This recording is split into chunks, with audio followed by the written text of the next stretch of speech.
Ito na nga po yung mga naipon ko na earnings dito sa loob ng application at samahan nyo akong i-withdraw natin yan sa video na ito. At sakto mga mema ko, dahil sa video na ito, magbibigay ako sa inyo ng 8 ways po paano kumita dito sa loob ng Coco application. Lalo na nga po kung ikaw ay beginner at gusto mong subukan ang live streaming bilang possible online income. Pero disclaimer mga mi, na ang earnings po natin dito ay nakadepende po yan sa activity, sa sipag at syaga natin, viewers, gift, performance, at syempre, applicable rules ng platform. Kaya mas mahalaga talaga na naiintindihan natin yung application kung paano ito nagana. Kaya kung interesado ka sa mga ganitong topic, syempre, i-like nyo po yung video natin, i-share nyo, and huwag nyo ako kalimutang i-subscribe po, i-hit na rin po yung notification bell para ma-notify ka every time po na may bago akong video na i-upload.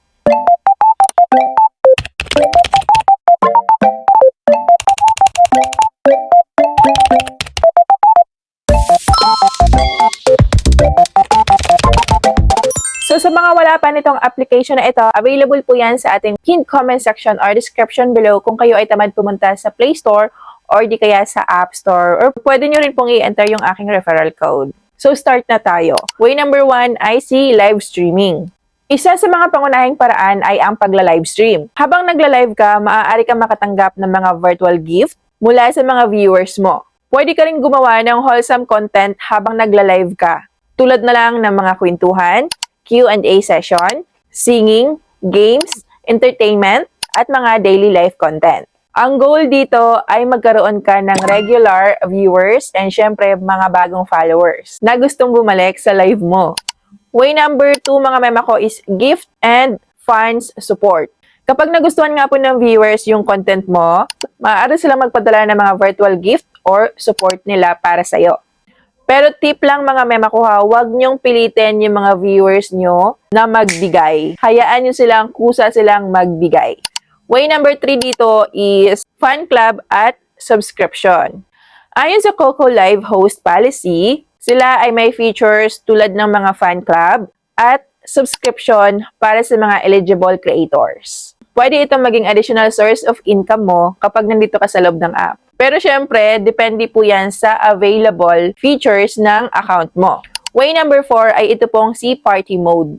May party mode dito sa loob ng application na kung saan maraming users ang maaaring sumali at maaari rin makatanggap ng mga virtual gift yung mga host. Way number 5 dito mga mema ko is bonus and ranking rewards. May mga performance-based opportunities tulad na lang ng mga monthly programs at daily ranking rewards. Way number 6 mga mema ko ay sell a content. So dito, pwede tayong magbenta ng mga content natin.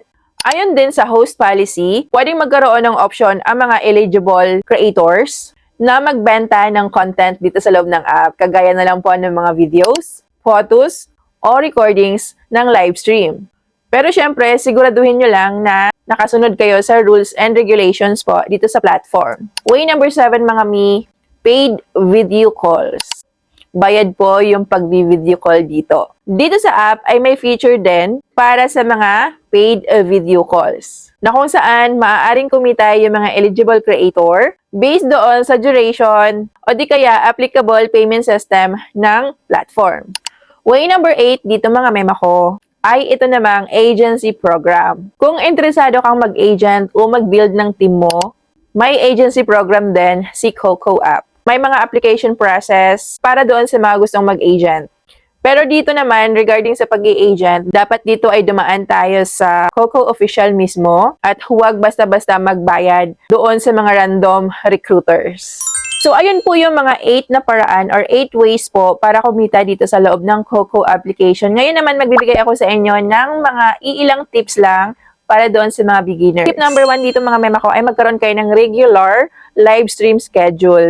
Tip number 2 dito mga mi ay gumawa po kayo ng interesting profile or introduction.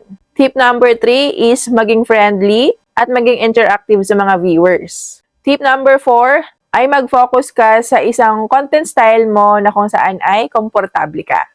Huwag kayong panghinaan ng loob kung kaunti pa lang ang viewers nyo dahil lahat yan ay dyan talaga nag-uumpisa lalo na kung beginner ka.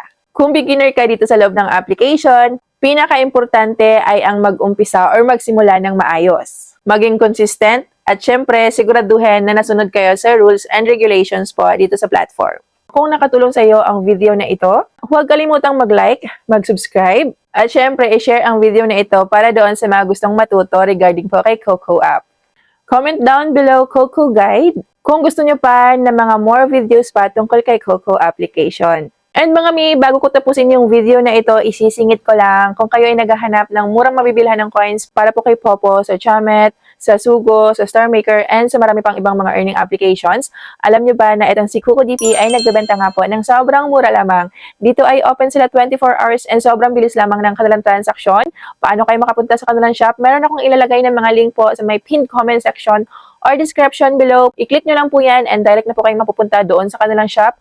No worries dahil sila po ay tumatanggap ng mga payment via GCash, PayMaya, KuCoin, Bank Transfer, and marami pang iba. Sobrang dami ding mga package po dyan na alam kong magugustuhan nyo. Meron sila mga small package hanggang sa mga malakihang package po na available. So, nasa pinned comment section or description po, lahat ng link dyan, i-check nyo na lang po. So, dito na nga po tayo sa exciting part, mga May, which is ang pag-withdraw. At samahan nyo nga po ako. Disclaimer, ito po ay aking own earnings talaga. Yung mga earnings natin dito ay nakadepende po yan sa effort ng bawat isa. So, as you can see nga po, ay meron akong balance dito na $93 or 35,344 diamonds. At hindi pa lang yan, dahil meron pa ako ditong mga credits pa na hindi ko pa na-transfer sa diamonds. So, i-click lang natin itong my recruit.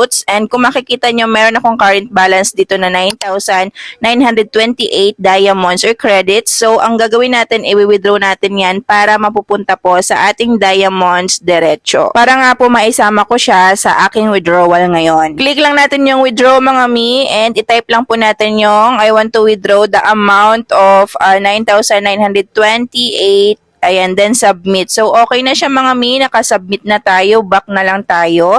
And kung makikita nyo is, eto na yung aking diamonds balance, which is 45,272 diamonds na. And check lang natin or i-click natin yung diamonds. So, ito na yung balance ko. $119.14 na siya, mga mema ko. So, di ba kanina is nasa $93 lang siya. So, nadagdagan na siya, mga mi. And ngayon, mag-withdraw na nga po tayo. Bago yan, punta muna tayo sa ating profile and i-click natin yung security code natin. Tandaan po natin yung security code natin dito, mga mi, dahil kailangan po natin yan sa ating withdrawal. Then, punta na tayo sa ating diamonds and mag-add tayo ng ating withdrawal payment. So, ako pipiliin ko is e-wallet, which is ang GCash. Then, mag-enter lang kayo dito ng Philippines or kung saan man kayo ngayon na bansa. So, ako Philippines kasi nga nasa Pilipinas ako. And full name, tapos account number, which is ang GCash number nyo na naka-verified. And huwag nyong kalimutan itong email address natin. Kailangan valid po yan dahil nga magpapasa sila doon ng ating mga withdrawal information kasi dito walang notification sa ating withdrawal. Sa email sila magpapasa. After that, ito yung sinasabi ko kanina, which is ang security code. Kailangan po natin yan. I suggest, mga mi, bago kayo mag-proceed sa withdrawal nyo, tandaan nyo muna yung security code nyo para hindi kayo pa ulit-ulit at mag-umpisa ulit sa panibago. So, $100 yung ika-cash out ko dahil yun lang po yung kasha. So, katulad nga po ng sinabi ko kanina, valid email, dapat tama po yan. Then, ito yung makikita nyo, payment is going out once a week. Expect 5 to 10 days to receive your payment. So, i-click lang natin yung okay. Ka-click ng okay, meron agad ako na-receive na notification sa aking email regarding nga po dito sa aking withdrawal. So, as you can see, meron na lang akong balance dito na diamonds, which is 7,272 na lang. $19 pa itong mga mema ko, pero okay lang, i-keep ko na lang muna yan dyan at mag-iipon pa ulit ako. So, ngayon naman, i-check natin yung aking email. So, ito nga po yung na-receive ko from support, which is cash out request received. Hello, we have successfully received your international transfer, $100 cash out request. Here are the keys, details to keep in mind. Ayan, so meron nang nakalagay na details dyan. So, wait na lang po natin kung kailan sila magsisend ng bayad, okay? August 1 ako nag-cash out Saturday at 6:38 po ng gabi. Pagdating naman dito sa withdrawal kay Coco app, hindi na ako nangangamba dahil proven and tested ko na ito. Ilang beses na ako naka-withdraw dito. Medyo matagalan sila magbayad, lalo na kung merong mga holidays or weekends. So, ayan lang muna for today's video. Sana nakatulong. Bye!